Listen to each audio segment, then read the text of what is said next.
जी ने भी घोषणा करी है कि जो जो आपदा मित्र हमारे, तो अगर ये मांगे आपकी नहीं पूरी होंगी तो आप लोग अगला करें।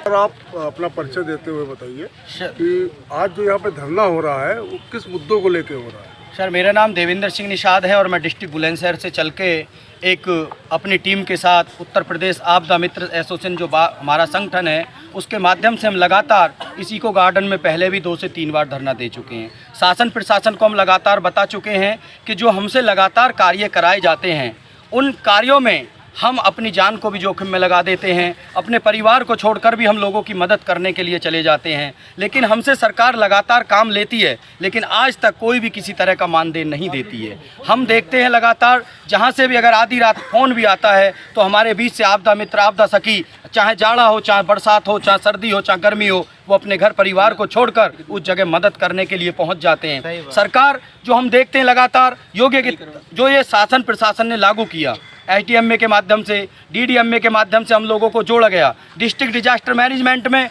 मेरे सभी आपदा मित्र, आपदा सखी लगातार कार्य करते हैं, लेकिन जब उनको आवश्यकता पड़ती है तब वो लोग हमको बुलाते हैं, लेकिन जब हमारे मानदेय की बात आती है तो केवल वो हमको गुमराह करने का काम करते हैं। मैं इसी बेस पे कहना चाहता हूँ, कई बार हमारे योगी आदित्यनाथ जी ने भी घोषणा करी है कि जो जो आपदा मित्र हमारे डिजास्टर के दौरान अगर वो मदद करते हैं तो उनके लिए योगदान देने का काम करेंगे, उनको मानदेय देने का काम करेंगे। लेकिन हमें ये समझ नहीं आ रहा कि इधर तो हमारे माननीय योगी आदित्यनाथ जी घोषणा करते हैं कि आपदा मित्रों को वेतन दिया जाए, उनकी नियुक्ति करी जाए, लेकिन ये समझ नहीं आता कि जितने भी DDMA के माध्यम से, SDMA के माध्यम से जितने भी अधिकारीगण हैं कोई भी उस कागज़ कानूनी कार्रवाई या उनके आदेश का पालन नहीं करते। हम ये जानना चाहते हैं, लगातार घोषणा करती चली आ रही सरकार ये हमको कब तक गुमराह करेगी। लगातार हमारे साथियों ने कुंभ प्रयागराज में इतनी मेहनत करी, तन मन धन से दिन रात वहाँ पे काफ़ी लोगों की मदद करी, बचाने का काम किया, जाड़े शीत में संघर्ष किया।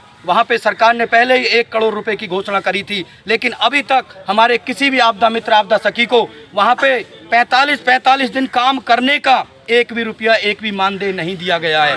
तो हम ये पूछना चाहते हैं कि सरकार इस तरह की घोषणाएं क्यों करती है, क्यों इस तरह से योजनाएं बनाकर भ्रष्टाचारी का काम करती है। पहले सरकार ने आपदा मित्र योजना बनाकर करोड़ों अरबों रुपए का भ्रष्टाचार कर लिया, उसके बाद हमने अपनी मांगों को तर्क वितर्क से रखना शुरू कर दिया तो सरकार ने तुरंत एक नई योजना लागू कर दी कि हम तरणवीर में आपको कहीं ना कहीं नियुक्ति दिखाएंगे।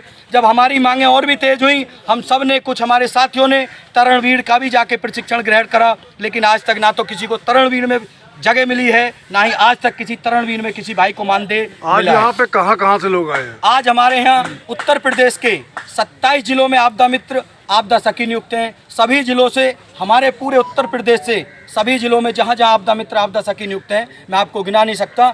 बहुत बहुत दूर से उनका योगदान अब भी रहा है, पहले भी रहा है और ये लगातार रहेगा। आप लोग की मांगे अगर नहीं पूरी होती हैं, ये धरना तो आज आपने दे दिया, इसका अगला कदम क्या होगा? अगर सरकार हमारी मांगे पूरी नहीं करती है तो हमारा अनिश्चित काल धरना प्रदर्शन यही होगा, भूख हड़ताल भी होगी। हमारा एक ही नारा हम सब ने बनाया था कि हम डिजास्टर हैं, आपदा विभाग है। जब हमने टी-शर्ट पहनी थी तो लोग हम पे हंसते थे, हमारी मजाक बनाया करते थे, तो हम उनको पलट के जवाब दिया कि हम आपदा हैं।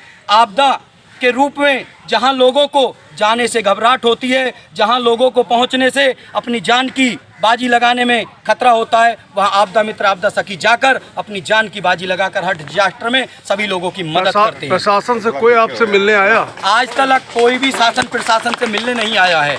अगर इसी तरह से शासन प्रशासन हमारे को गुमराह करता रहा तो हम शासन प्रशासन के साथ अभी तो हम संवैधानिक रूप से अपनी लड़ाई का बखान करते जा रहे हैं। अगर लगेगा तो हम कोर्ट के माध्यम से भी जाएंगे और उससे अधिक भी लगेगा तो हम भूख हड़ताल, अपने प्राणों को न्यौछावर कर देंगे, लेकिन अपने हक और अधिकार की लड़ाई लड़कर अपना हक अधिकार लेने का काम।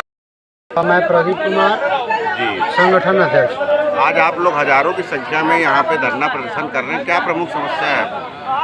ये जो हजारों युवा और युवती आपको दिख रहे हैं, ये सरकार द्वारा इनके श्रम की लूट होती है और ये लूट 2018 से आरंभ हुई उत्तर प्रदेश में और कुंभ मेला में तो इसका हद हो गया।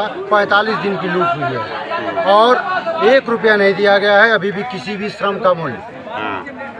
तो अगर ये मांगे आपकी नहीं पूरी होंगी तो आप लोग अगला कदम क्या उठाएंगे? हम लोग अगर ये मांग नहीं पूरी करती है तो विधानसभा मार्च करने आएंगे। पूरा परिचय दे दीजिए अपना। प्रदीप कुमार, संगठन अध्यक्ष। कहाँ से लोग आए हैं आज यहाँ पे? आज पूरे उत्तर प्रदेश के लगभग 30 जिलों से लोग आए हैं और ये वो भी आपदा मित्र हैं जो हवा में आपदा मित्र हैं और वो भी आपदा मित्र आए हैं जो रजिस्टर्ड आपदा मित्र हैं। अभी तक आप हमारे माध्यम से सरकार से क्या अपील करना चाहते हैं? मैं सरकार से अपील करता हूँ कि अभी तक जो सरकार आपदा मित्र के रूप में हम लोगों को अबूझ पहेली, चमत्कार, श्रम का लूट, शोषण का अड्डा, जो कुछ भी कह लीजिए कम है।